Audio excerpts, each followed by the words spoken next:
give it time. I know that I'm not easy. This cold heart of mine. Lexus UX stanowi najmniejszą propozycję japońskiej marki i trudno uwierzyć, że pojawił się na rynku już w 2018 roku. Model ten przeszedł jakiś czas temu facelifting, więc postanowiłem sprawdzić, czy zaskakująca popularność tego auta jest uzasadniona. Jestem Kamil Rogala i zapraszam Was na test Lexusa UX 250h w wersji F-Sport. Zwróciliście uwagę, że największą popularnością cieszą się auta nijakie? Nie twierdzę, że złe, ale jeśli ma coś się podobać wielu, nie może być ekscentryczne i oryginalne. Jak więc wytłumaczyć sporą, jak na segment premium, popularność Lexusa UX? Z jednej strony fakt, to mocno ulepszona Toyota CHR, która zresztą też jest niezwykle popularna, ale z drugiej to naprawdę interesująco wyglądający Lexus. Dodatkowo Lexus UX wydaje się być nieco większym hatchbackiem niż tradycyjnym crossoverem, jak na przykład BMW X1 czy Mercedes GLB. Niemniej jednak trudno zaprzeczyć, że ten model prezentuje się po prostu znakomicie, zwłaszcza w odpowiedniej wersji, zachowując atrakcyjność wizualną. W końcu to przecież Lexus, więc musi wyróżniać się mimo swoich niewielkich gabarytów. Podobieństwo między większymi modelami, takimi jak NX i RX, jest zauważalne, ale Lexus UX wyróżnia się swoimi charakterystycznymi nadkolami. Zresztą całe nadwozie sprawia wrażenie, jakby zostało wyrzeźbione samurajskim mieczem. Bez względu na to, czy patrzymy na przód, bok, tył, lusterka czy linię okien, wszędzie znajdziemy coś, co przyciąga uwagę. Czy czar pryska wewnątrz? O tym za chwilę, a tymczasem rzućmy okiem do bagażnika. Bagażnik oferuje 377 litrów w konfiguracji dla 5 osób i 1194 litry po złożeniu oparć tylnej kanapy. Nie są to wartości, które robią wrażenie, ale nie można narzekać na funkcjonalność. Mamy zatem składane haczyki na zakupy, gniazdo 12V, a pod podłogą znajdziemy mnóstwo dodatkowej przestrzeni oraz kolejne schowki po bokach. Są też uchwyty do zaczepienia siatki, a pod kolejną podłogą następne schowki na drobiazgi. Trzeba przyznać, że Lexus popracował nad funkcjonalnością i wykończeniem bagażnika w UX-ie.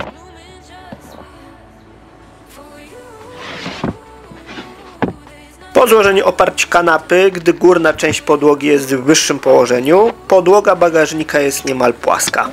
Minusem jest jedynie ta imitacja podszybia wykonana z kawałka rajstopy. Słabo to wygląda. Zostawmy jednak bagażnik i sprawdźmy, co oferuje wnętrze, zaczynając od miejsca z tyłu.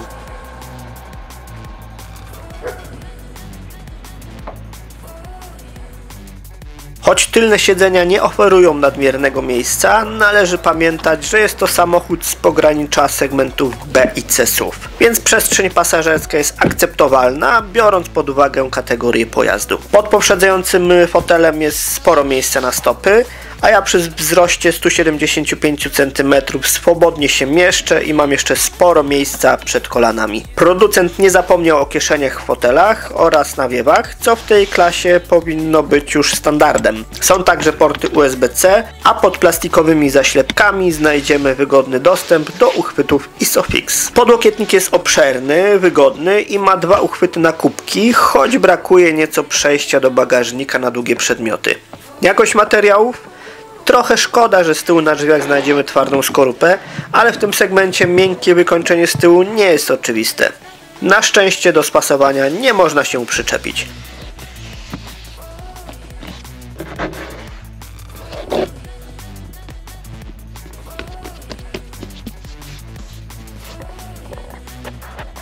No dobrze, tyle wrażeń z kanapy, czas przejść do przodu i ocenić UX-a z punktu widzenia kierowcy. Wnętrze Lexusa UX od razu ujawnia jego aspiracje do klasy wyższej, z wyraźnym nawiązaniem do segmentu premium, ale z widocznymi oszczędnościami i pewnymi niedociągnięciami. Już w standardowym wyposażeniu znajdziemy takie funkcje jak dwustrefowa klimatyzacja i elektrycznie ruglowane przednie fotele. Z drugiej jednak strony niektóre elementy sterujące, np. podgrzewanymi fotelami i kierownicą, są raczej mało estetyczne. Tak czy inaczej Lexus nie poddał się pogoni za ograniczeniem przycisków do minimum i we wnętrzu znajdziemy sporo tradycyjnych elementów sterowania. Na plus zasługuje ładowarka indukcyjna w dogodnym miejscu. Jest także obszerny schowek z dodatkowym portem USB i gniazdem 12V.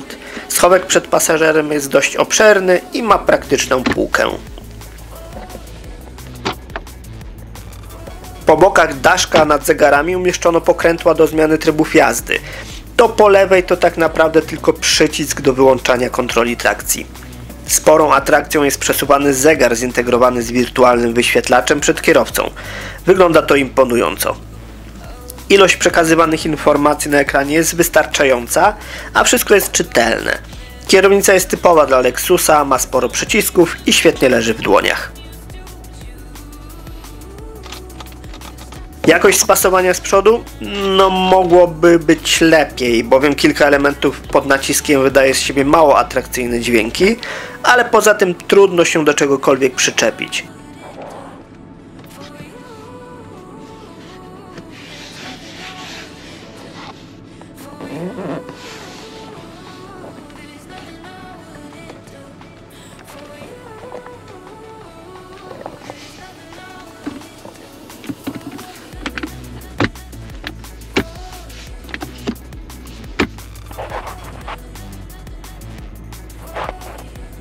Jeszcze rzut okiem na świetnie wyglądające fotele w wersji F-Sport, a za chwilę zajrzymy pod maskę.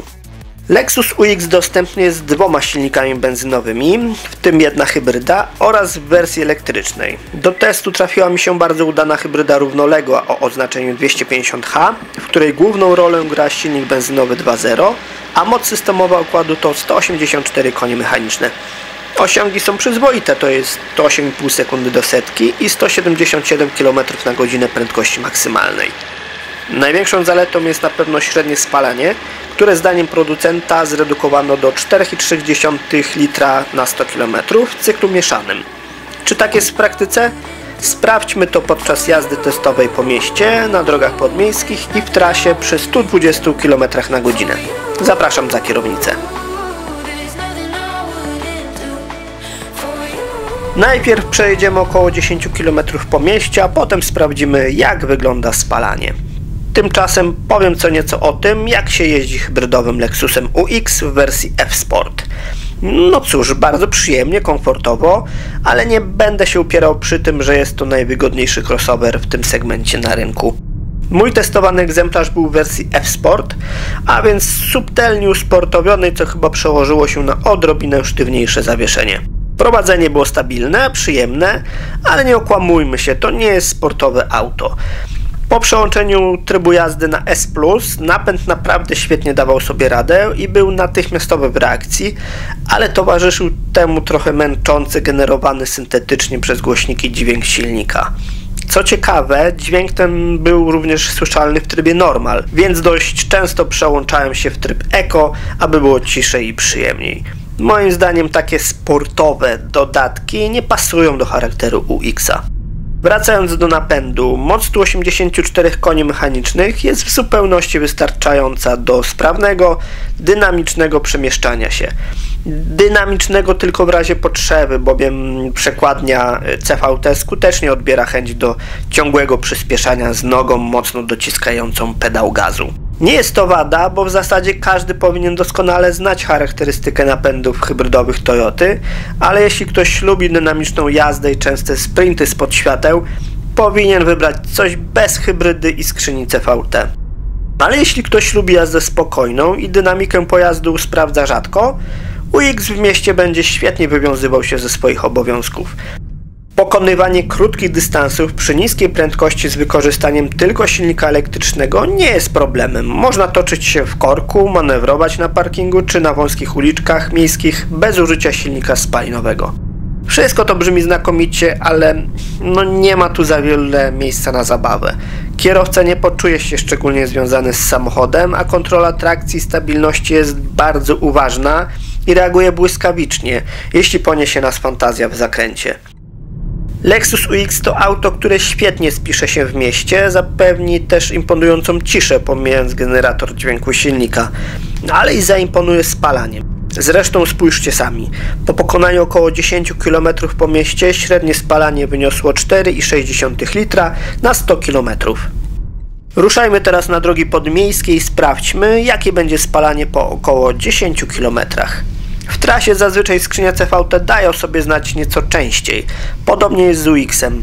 Podczas przyspieszania do prędkości powyżej 70 km na godzinę obroty silnika rosną i utrzymują się na jednym poziomie przez dłuższy czas.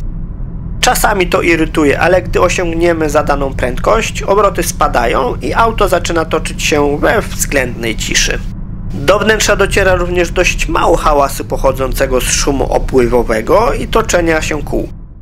Nad kołami znajduje się nawet dodatkowe wygłuszenie, które jest specjalnie rozmieszczone, aby pochłaniać hałas chlupoczącej wody podczas deszczu.